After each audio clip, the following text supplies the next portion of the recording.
Welcome back to spotlight.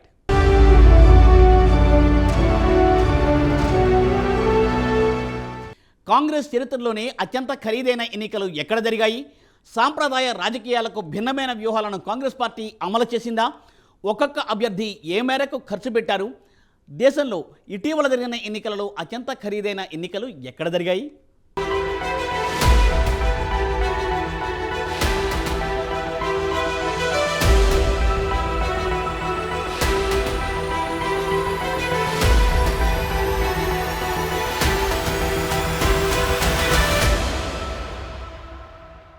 హోరాహోరీగా జరిగిన Telangana assembly ఎన్నికల్లో కాంగ్రెస్ పార్టీ విజయం సాధించింది. అయితే ఇప్పటి వరకు 10 ఏళ్ల బీఆర్ఎస్ ప్రభుత్వ వైఫల్యానికి ఎన్ని కారణాలు ఉన్నాయని లెక్కలు వేసిన నేతలు ఇప్పుడు కాంగ్రెస్ పార్టీ విజయావకాశాలను మెరుగుపరిచిన అంశాలు ఏమిటని చర్చలు జరుపుతున్నారు. అయితే దేశవ్యాప్తంగా 5 రాష్ట్రాల్లో ఎన్నికలు జరగ్గా కాంగ్రెస్ గెలుపు ఖాయమనుకున్న రాష్ట్రాల్లో ఓటమి పాలై తెలంగాణలో విజయం సాధించడం వెనుక సీక్రెట్ ఏమిటనే చర్చ పొలిటికల్ సర్కిల్స్లో జరుగుతోంది. అసలు ఇంత అనూహ్యంగా కాంగ్రెస్ ఎలా గెలుపు సాధించిందనే దానిపై ఇప్పుడు అందరిలోనూ ఆసక్తి నెలకొంది.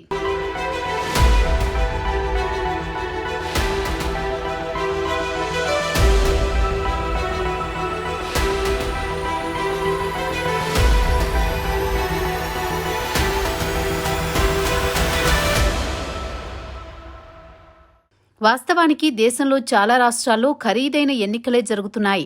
మహారాష్ట్ర, కర్ణాటక, ఏపీ, తమిళనాడు ఇలా ఏ రాష్ట్రమూ తక్కువేమీ కాదు. అయితే ఇప్పుడు తెలంగాణ వీటి మధ్యన కొత్త బెంచ్ మార్కును సెట్ చేసిందని రాజకీయ వర్గాలంటున్నాయి. 5 ఏళ్ల కిందట ఏపీ ఎన్నికల్లో ఎమ్మెల్యే అభ్యర్థులు నియోజకవర్గానికి 20 కోట్ల రూపాయలు కనీస స్థాయిలో ఖర్చులు చేశారనే అంచనాలు ఉన్నాయి. సగటున తీసుకుంటే తెలుగు రాష్ట్రాల్లో ఒక్కో అభ్యర్థి కనీసం 25 కోట్ల రూపాయల వరకు ఖర్చు చేసి ఉండవచ్చని పరిశీలకుల అంచనా. కొందరు అభ్యర్థులు ఇంకా ఎక్కువ ఖర్చులు కూడా పెట్టి ఉండవచ్చని విశ్లేషకులు చెబుతున్నారు.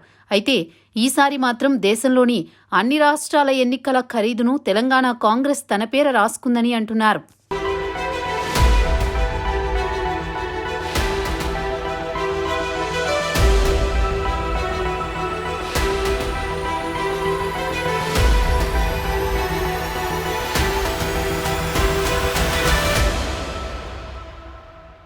తెలంగాణ అసెంబ్లీ ఎన్నికలు దేశ చరిత్రలోని అత్యంత ఖరీదైన ఎన్నికలుగా నిలిచాయని పరిశీలకులు అంటున్నారు. 119 అసెంబ్లీ నియోజకవర్గాలున్న తెలంగాణలో ఇటీవలే అసెంబ్లీ ఎన్నికలు జరిగాయి.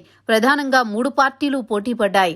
కాంగ్రెస్, బీజేపీ, జనసేన, బీఆర్ఎస్లు అన్ని నియోజకవర్గాల్లోనూ పోటీ చేశాయి. కోట్ల రూపాయలు ఖర్చు పెట్టి అయినా విజయం కోసం పార్టీలు ప్రతిష్టాత్మకంగా బరిలోకి దిగిన నియోజకవర్గాలు కూడా బోలెడన్ని ఉన్నాయని పరిశీలకులు వ్యాఖ్యానిస్తున్నారు. సగటున ఒక్కో అసెంబ్లీ నియోజకవర్గంలో ఒక్కో అభ్యర్థి కనీసం 50 కోట్ల రూపాయలు పైగా ఖర్చు పెట్టినట్లు వార్తలొస్తున్నాయి. తెలంగాణలో 10 ఏళ్లు పాలించి ఆర్థికంగా బలమైన పునాదులు ఉన్న బీఆర్ఎస్ పార్టీని మట్టి కరిపించడం వెనుక పక్కా వ్యూహముందని ఆ పార్టీ నేతలు చెబుతున్నారు.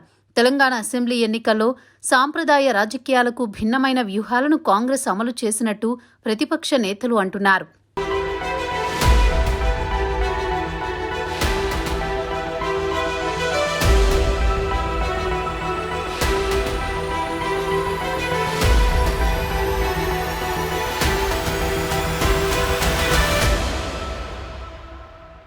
సాధారణంగా కాంగ్రెస్ పార్టీలో ఓ వ్యక్తికి బాధ్యతలు అప్పగిస్తే అతనికి వ్యతిరేకంగా వరుస ఫిర్యాదులతో క్యూ కట్టే ధోరణి ఎక్కువగా కనిపిస్తుందని, రేవంత్ రెడ్డికి పీసీసీ బాధ్యతలు అప్పగించడం గిట్టని వారు ఎన్ని ఫిర్యాదులు చేసినా పార్టీ అధిష్టానం వాటిని ఏమాత్రం పరిగణలోకి తీసుకోలేదని స్పష్టం చేస్తున్నారు. అంతేకాదు రేవంత్ రెడ్డికి అభ్యర్థుల ఎంపిక నుంచి ఎన్నికల నిర్వహణ వరకు ప్రతి విషయంలో కావలసినంత స్వేచ్ఛను గాంధీ కుటుంబం ఇచ్చిందని చెబుతున్నారు. దీంతో పాటు షర్మిలను ఎన్నికలకు ముందు కాంగ్రెస్ పార్టీలో చేర్చుకోకపోవడం వంటి విషయంలో కూడా ఆయన తన పంథం నెగ్గించుకున్నారని పరిశీలకులు భావిస్తున్నారు.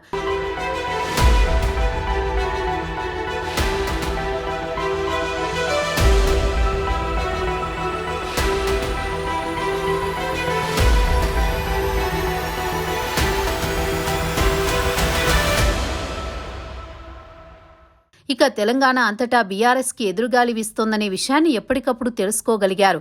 క్షేత్రస్థాయిలో బీఆర్ఎస్ నేతలు మితిమీరిన విశ్వాసంతో ఉండడం, కాంగ్రెస్ పార్టీ వ్యూహాలను ఏమాత్రం వాళ్లు సీరియస్గా తీసుకోకపోవడం కూడా కలిసొచ్చిందని చెబుతున్నారు.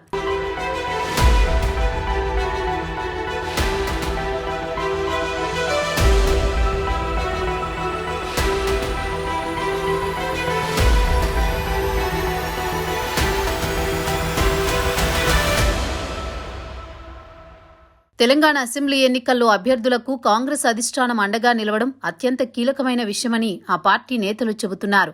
ఎన్నికల ప్రచారాలు బీఆర్ఎస్కు వ్యతిరేకంగా ఓటర్లను ఆకట్టుకోవడంతో పాటుగా అభ్యర్థులకు ఆర్థికంగా కూడా అండగా నిలవడం కీలకంగా పనిచేశాయని చెబుతున్నారు.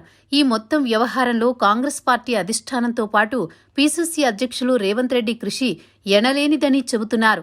బలమైన ఆర్థిక వనరులు ఉన్న తెలంగాణ కాంగ్రెస్ నాయకులను ఏకతాటిపైకి తీసుకువచ్చి వర్గపోరును నియంత్రిస్తూ ఆయన చేసిన పనితీరును కొనియాడుతున్నారు. అలాగే ఆయా జిల్లాల్లో కాంగ్రెస్ అభ్యర్థుల గెలుపు బాధ్యతలో కొంత భారాన్ని జిల్లాలోని ముఖ్య నేతలు భరించినట్టు విశ్లేషకులు అంటున్నారు.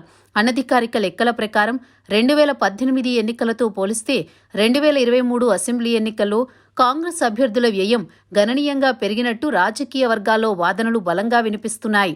ఎక్కడా బీఆర్ఎస్ అభ్యర్థులకు తీసిపోకుండా వాళ్లకు మించి కాంగ్రెస్ అభ్యర్థులు ఖర్చు చేశారని రాజకీయ వర్గాల్లో ప్రచారం సాగుతోంది.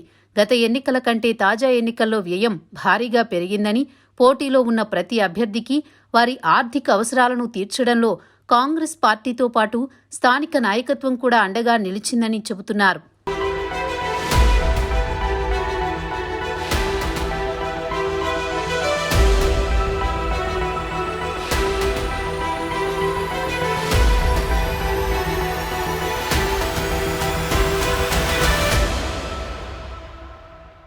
అసలు కాంగ్రెస్ పార్టీ చరిత్రలోని అత్యంత ఖరీదైన ఎన్నికలు తెలంగాణలోనే జరిగాయని రాజకీయ వర్గాలు అంటున్నాయి. తెలంగాణ అసెంబ్లీ ఎన్నికల నిర్వహణలో పాల్గొన్న ఓ నాయకుడి అంచనా ప్రకారం సగటున ఒక్కో అభ్యర్థికి 50 కోట్ల రూపాయల కంటే ఎక్కువ ఖర్చయి ఉంటుందని చెప్తున్నారు. కొన్ని చోట్ల అంతకు మించి కూడా ఖర్చయి ఉండొచ్చని పరిశీలకులు అంచనా వేస్తున్నారు. ఏజెన్సీ ప్రాంతాల్లో కాస్త ఖర్చు తగ్గినా ఈ విడత తెలంగాణ అసెంబ్లీ ఎన్నికల వ్యయం కళ్లు చెదిరే లెక్కల్లో ఉందని సమాచారం. మొత్తానికి ఎత్తుకు పై ఎత్తులు వేసి బలమైన బీఆర్ఎస్ పార్టీని కాంగ్రెస్ గద్దెదింపింది. ఓవైపు కర్ణాటక, మరోవైపు తెలంగాణలో అధికారంలోకి వచ్చిన కాంగ్రెస్ ఇంకాస్త దూకుడుగా ఏపీ వైపు బరిలోకి వస్తున్నట్లు విశ్లేషకులు అంటున్నారు. కాగా వచ్చే పార్లమెంట్ ఎన్నికల్లో తన మార్కు చూపించుకుని దేశంలో అధికారంలోకి వచ్చేందుకు కాంగ్రెస్ పెద్దలు వ్యూహాలు వేస్తున్నట్లు తెలుస్తోంది. మరి ఇక తెలుగు రాష్ట్రాల్లో కాంగ్రెస్ భవిష్యత్తు ప్రణాళికలు ఎలా ఉండనున్నాయో మున్ముందు తేలనుంది.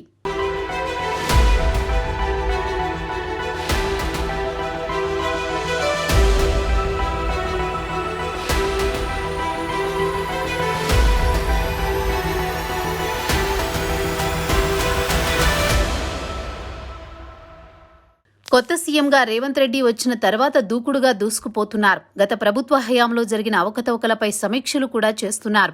ఇప్పటికీ కరెంటు, కాళేశ్వరం అవినీతిపై ఫోకస్ చేశారు. కేబినెట్ మీటింగ్ పెట్టడం, ప్రజా దర్బార్ పేరుతో తానే ప్రజల నుంచి స్వయంగా సమస్యల అర్జీలను తీసుకోవడం చేస్తున్నారు. కాంగ్రెస్ గ్యారంటీలను అమలు చేసేందుకు ప్రణాళికలను సైతం సిద్ధం చేస్తున్నారు. అయితే ఇప్పుడు పలువురు అధికారులను ప్రముఖ విభాగాలకు నియమిస్తూ ఉత్తర్వులను జారీ చేస్తున్నారు. తాము అధికారంలోకి వస్తే అవినీతి చేసిన నేతల లెక్కలు ప్రజలకు తెలియజేసి ఖచ్చితంగా అవినీతి పరులకు శిక్ష పడేలా చేస్తామని రేవంత్ చెప్పారు. అందుకోసమే ఎటువంటి రిమార్క్ లేని నిజాయితీ పరులతో ఇప్పుడు రేవంత్ రంగం సిద్ధం చేస్తున్నట్లు రాజకీయ వర్గాలు భావిస్తున్నాయి. మరి ఈ మచ్చలేని అధికారులందరితో కలిసి రేవంత్ ఎవరెవరిని అవినీతి మచ్చలను బయట పెట్టనున్నారనేది తెలియాలంటే వేచి చూడాల్సిందే.